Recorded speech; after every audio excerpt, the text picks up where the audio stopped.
I would like to know what is jinn and how does it affect our human life?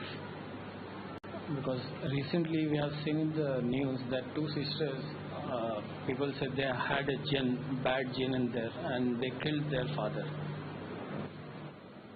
We asked a question that what are the jinns and can it affect the people, and he read a news that the two sisters who had bad jinn in them and they killed their father. News I haven't read, but as far as jinn is concerned, the two creation, one is the seen and one is the unseen creation. The angels don't have a free will of their own. Whatever Allah says, they believe. The human being and a jinn, they have a free will. They can either obey Allah subhanahu wa ta'ala or they can disobey. So among the creation who have a free will are the human beings and the jinn. The human beings are seen creatures. The jinn, normally they are unseen.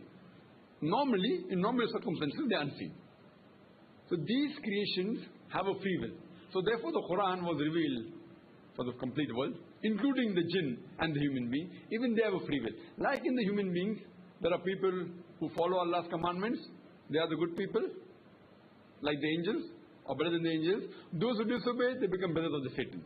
Similarly, the jinns, those who obey Allah's commandment, they are good jinns and the bad jinns. The bad jinns are the Satan. And Allah says in the last chapter of the Quran, Surah Nas, chapter number 114, verse number 1 to 6, قُلْ أَعُوذُ بِرَبِّ النَّاسِ مَلِكِ النَّاسِ إِلَٰهِ النَّاسِ مِنْ شَرِّ الْوَسْوَاسِ الْخَنَّاسِ الَّذِي يُوَسْوِسُ فِي صُدُورِ النَّاسِ مِنَ الْجِنَّةِ وَالنَّاسِ.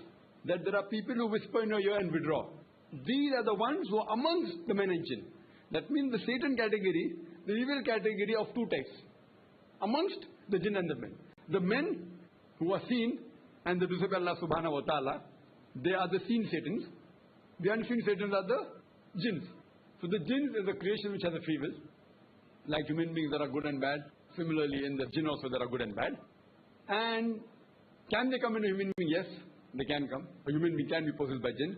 And for this, the two surahs of the Quran, the Mu'awwidhatayn, chapter number 113 and 114, the last two surahs of the Quran, the Mu'awwidhatayn, the one I recited, Surah Nas and Surah Falaq. These two surahs were revealed as a treatment, as a remedy for this. So there are jinn. Science hasn't reached that far to completely identify this concept.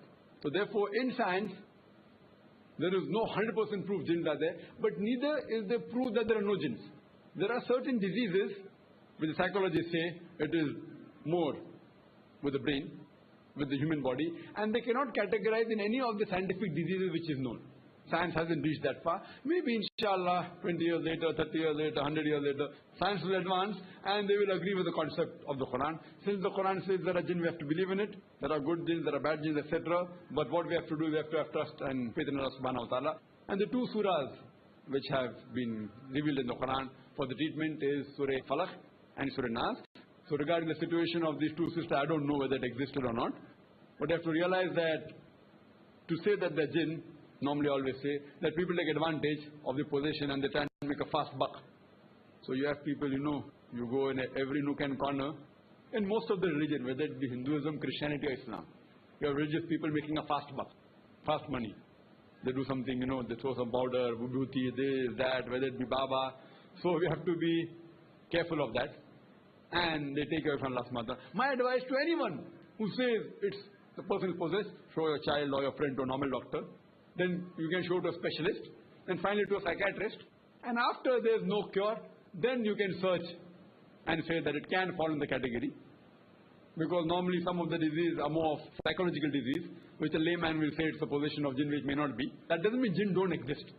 Jinn exist. A human being can be possessed. And there's a book written by Dr. Bilal Phillips. The translation of one of the books on jinns and demons that gives more details. And there are very few people who really know how to treat the jinn based on Quran and Sunnah. And normally the moment the person tries to make a fast money out of it, you can identify a shortcut.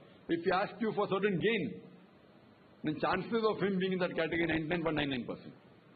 But if he initially doesn't ask for money, that doesn't mean that he doesn't fall in that category. He may later on milk the cow. Fine? So many a time they have habit of milking big cows, the small cows, they leave aside. Oh, wo aadmi paisa leta hi nahi. Has to be a genuine case. Wo baba paisa lete hi nahi. If paisa nahi lete aapse garib hai isliye, that doesn't mean that it is a genuine case. We were taking from those people who are rich, and there are people who always approach and ask me, that first go to a doctor, then go to a psychiatrist, and then if they give up all the hope and there's no medical treatment for it, then you can think of a possibility that it can be a possession of the jinn, etc. And then you have to approach a person. I should see his lifestyle. Lifestyle should be according to Quran Sunnah. If his lifestyle is Quran Sunnah, how can he treat you? And the treatment is but natural. You have to recite verses of the Quran, the hadith mentioning that. But those who are the specialists in that field, go to him rather than to any person, Tom, Dick and Harry. Hope that answers the question. Wa akhir da'wana alhamdulillahi rabbil alamin.